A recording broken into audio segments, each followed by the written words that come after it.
Besnowed by John Bauer. Chapter 3. Late Arrival. At some point, the weight of the nostalgia must have lulled me to sleep.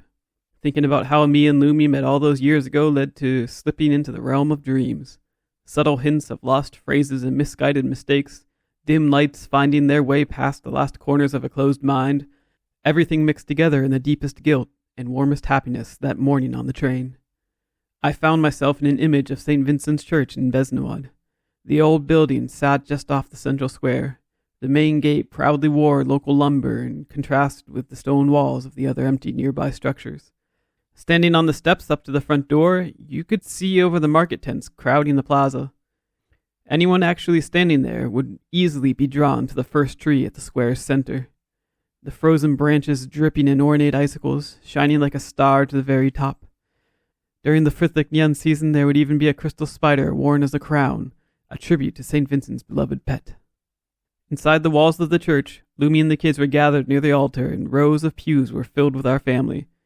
The giant statue of St. Vincent sat looming behind the priest, an eternal flame in her hands keeping us all safe and warm, concrete meaning etched in stone. The sound of it all harmonized well with hymns and prayers. This was a reflection of our imagined wedding. The emotions in the scene, Lumi at the altar, her radiant smile drawing in more warmth from St. Vincent's flame. Our family waiting as a perfect audience. We had been together so long. This day was less than unexpected, but they were more than happy all the same. However, the flaw in the lie was too clear to hold the illusion for long. Ren and Zori standing by us as they shared in the apparent happiness. That was all it took to break the vow and silence the dream. We were married before Ren was born and Zori was ever a thought. It was a small ceremony in Verenum at the local government office. We wanted the documents ready first and foremost and didn't have the time for something big back in Besnowed. A lapse in faith in the shadows and the ceilings descended from the heavens unto those sacred halls. The harsh elements from outside poured into the pews and engulfed the scene in a blinding white light. St. Vincent's flame extinguished, and we were all exposed to the dark of night, the reign of chaos. A cold sweat and a sharp pain in my neck were that morning's alarm. My head violently twisted side to side against the window, that back and forth jolting motion, and unfortunately all too familiar way to wake up, the dramatic tension only exasperated by the cramped quarters of the sleeper car. Those in-between bits are like a twilight for your thoughts. Neither asleep nor awake as two worlds collapse into one, the most terrifying horror and the most unimaginable ecstasy vanishing into the wings of a blue butterfly or the web of a trickster spider. As my senses came back to reality and the dream dissipated from my foggy vision, there was one thing on my mind. I needed to stay still and not wake Zori. Sweffen? Lumi called out my name as the window finally brought the day to my eyes. Ren was helping her sort through our luggage. Zori was still sleeping in my arms. Our departure stop was drawing near. We're almost there? All the fresh aches and pains sang out in chorus, age finally manifesting as more than the number of winters I've survived. The cabin was a real mess as suitcases were opened and everyone searched for a fresh change of clothes. We wore loose-fitting clothes and pajamas for the long ride over, but would need something a bit nicer underneath all our jackets now. It would be a while before anyone really saw what we were wearing, but it was a courtesy and a custom we felt obliged to continue. That, and my parents would never let me hear the end of it when we got to their house and it turned out Ren and Zori were wearing pajamas in the cold. They just made the announcement. I assumed that was what woke you up. Lumi shook her head to mimic how I woke up. I'm sure my strange dreams ended with me twisting and turning on the bench. It must have all looked especially odd from her point of view. No, I didn't hear it. Are you having nightmares again? Yeah. You need to see the doctor when we get back to Verenum. I know. I grew up with a strong stigma against being abnormal. Having your head and its thoughts captured under a strong seal that was meant to never be broken. Unfortunately, us humans have a way of forcing even the most secure of barriers to open, and I think that's where these visions and night terrors came from. Bottling up too many emotions. They have to escape somewhere, somehow. Here, let your mind focus on something else for a bit. Wake up Zori and let's get everyone dressed. Yeah, good idea. Lumi always knew how to take charge when my mind was numb from a bad night's sleep. We still needed to pack up everything the kids had taken out during the trip. There were surely a few toys hidden in the nest, and I would assume shirts and shoes spread out in hard-to-reach cracks and corners. Zori, it's time to wake up. We're almost there, almost in Besnowed. Taking care of the kids also meant I needed to put on a face of authority and let my own wants and desires step aside as I became Dad. What, Daddy? Zori hid her face in my stomach as she avoided waking up. She was comfortable where she was and didn't want to face the rush of leaving the train and starting the Frithlic celebrations. She didn't really know what to expect and saw the whole thing as a long trip into the unknown. This would be the first time she remembers visiting the family. But without any context, that meant less to her than it did to us. Come on, Zori, it's time to get up. Daddy, I don't wanna. Zori. I shifted my body and sat up to disrupt her bed a little more. She wouldn't have a choice but to get up as I moved to get off the bench and her blankets left her to face the cold window alone. Come on, Daddy, don't be mean. Zori, we don't have time to play. Now get up and get dressed. No! Zori. She wasn't really being defiant. I felt the same way after first waking up, but we needed her to get on her way. You don't want to miss the stop and have to sleep in the hay. No, Daddy, please no. Zori shot up and jumped off the bench. She was looking for her clothes and ready to start the day at the first mention of my playful threat. It was an old trick my oldest sister Makoti used to play on my second sister. Older siblings find ways to scare the younger ones. Lumi smirked at my mention of the old expression and Ren hid his own smile. I'm sure he used a similar tactic on his sister and was justified in seeing his own parents do the same. Don't smile too much, Ren. You remember how I used to make you sleep in the hay when you were bad. A Besnowed special out in those woods. Ren caught on quick to the joke and wore a scared face to catch his sister's wide eyes. Don't remind me, Dad. I didn't know if I'd make it out of that abandoned cottage. St. Vincent herself needed to lend me her flame to make it through the night. What about her spider? Zori looked up from getting dressed. She was immensely curious about the story now. Her brother was not only able to survive sleeping in the hay, but he was helped by St. Vincent herself? The crystal spider Bikeshi? Yes! Oh, he was there too, spinning a web so I could have a bed and a blanket. Between her flame and all the pillows from her spider, it was quite comfortable, actually. Wow. Maybe I want to sleep in the hay too. But I don't know if I could do it even with St. Vincent's help. All right, Ren. I didn't want Zori to start telling stories to the whole family that made it seem like we were torturing our kids. Ren could laugh about it now, but getting a lecture from his Auntie Makoti would dampen the holiday mood. Sorry, Dad. I'm just having fun. Having fun?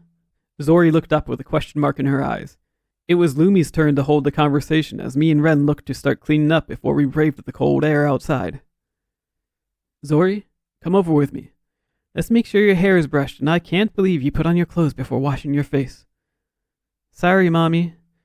We all smiled as the clock moved closer to closing time. The minutes would soon be seconds, and we'd have to rush to get out the train doors and onto the platform. Hey, Dad? Ren and I were sifting through piles of blankets and clothes and stuffing everything into any suitcases and bags that had any space. Are you all right? Yeah, what makes you ask that, Ren? I saw you doing that thing when you were sleeping. Ren snapped his head back and forth violently. He was imitating how I would move when the nightmares got bad. It was a recurring problem that seemed to have become much worse over the 5 years of quarantine. We were safe and we didn't want for food, but somehow I couldn't find myself in my own head. I'm fine, Ren. Maybe a little stressed about coming home, but that's normal. Mom doesn't sleep like that. Well, Mom deals with stress better than I do. She said you should see the doctor. Is everything okay, Dad? Can I help with anything? Ren cared deeply for us, even in his teenage years. He would act cool and sometimes even distant, but we were still his family. I'm fine, Ren. Don't worry. Then why don't I believe you? I've lied to this family too, you know. You're a smart kid, Ren. Not smart enough to get into the right school. Ren and his dreams of studying across the strait were slowly dying. His grades couldn't match his ambitions, and it was looking more and more like he'd end up having to settle for a normal job in the city. That, or find work through the family in Besnowed. Don't be so hard on yourself, Ren. When I was your age, I didn't think I'd be able to get into a school in Verenum, but it all worked out. Things are different now, Dad. And it's a lot harder to get into a school across the strait than something on the continent. Their standards are so high. I think if you can convince them that you really want to go, then you'll always have a shot. The only way to convince them is with perfect grades, and I'm just not there. Well, how far off are you? I'm stuck on this new subject. It's not fair. They only recently added it, and now it's like the most important grade. So what is the subject? Some sci-fi bullshit they use in exocolonialism. They call it abstract interfaces, but it's all about dealing with interplanetary communications. I thought you were focusing on forestry. I am, but this new subject has a heavily weighted grade. Oh? Plus, I heard they're combining forestry and hydrology. You just don't know what it's like being a student today, Dad. Ren was right, but I still wanted to help. When I was growing up, you could study just about anything. There was a lot of government support for helping villagers find their way to the city to attend one of the universities there. I ended up with a degree in transcontinental trade with Lumi. It's marginally related to my job, but just having attended a city school made the rest easier.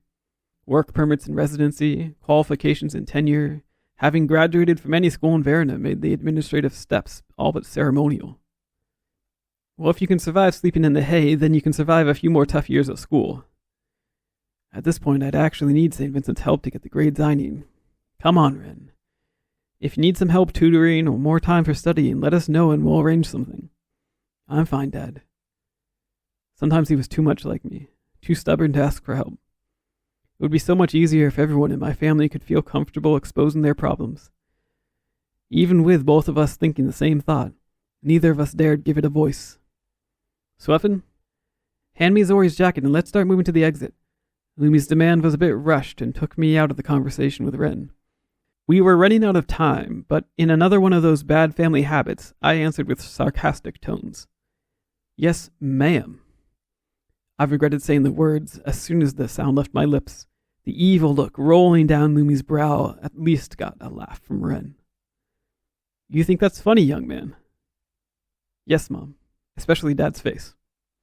It was Lumi's turn to laugh as she saw my expression twist into a pleading shape as an attempt at an apology. Is that how you say mommy here? All the commotion also caught Zori's attention. Her innocent question demanding an awkward answer as we zipped up the final layers of our jackets and shoved the rest of the leftover toys in an open suitcase. Well, Zori, you should ask your father what it means. Daddy? Is ma'am a special Besnowed word? No, Zori. You've heard people use the word ma'am before, I'm sure. It's like sir, a polite way to refer to strangers. Oh.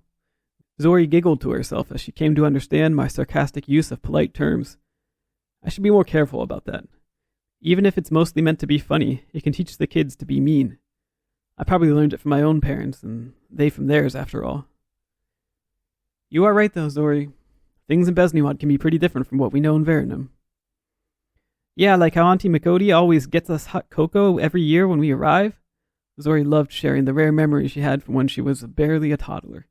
She always wanted to be included, even if she misremembered or didn't fully understand. Not like that, Zori. Ren interrupted with his own quick comment. He cared a lot for his sister, in that way older siblings do. I could easily see him having some kind of connection with Makoti over that shared sense of responsibility. Then, like how you told us all the Frithlic entries have crystal spiders on them? That's right, Zori, but let's not worry too much about all that right now. I looked over at Ren to get him to drop the subject. Or how I had to sleep in the hay. Ren's defiance was worn proudly on his sleeves. Wow! Zori's eyes widened to 3 times their usual size, her powerful imagination painting all the colors of how different life was in my hometown. Ren's just plain, Zori. You don't have to worry about anyone making you sleep outside or crystal spiders or anything else. We just need to make sure we're ready to get off the train right now. Okay, Daddy. The train would spend a good 10 minutes at the station. Plenty of time to get off the train, even with all the luggage. The fear was more existential than actual, but if we somehow managed to miss the stop, it would be a real mess trying to figure out how to catch the next one back the other direction. We would surely miss the first Frithlic feast, and depending on the weather, could have to wait up to a week in an even smaller village further down the line. The Besnowed station workers would be expecting us, though. They would probably even check the sleeper car for us to make sure we didn't miss the stop. There are very few unexpected arrivals this late into the season, especially coming to Besnowed. Their fuller focus wouldn't be on the random family making their way back home, however. They'd be much more focused on unloading the freshly mined ice and barrels of gas.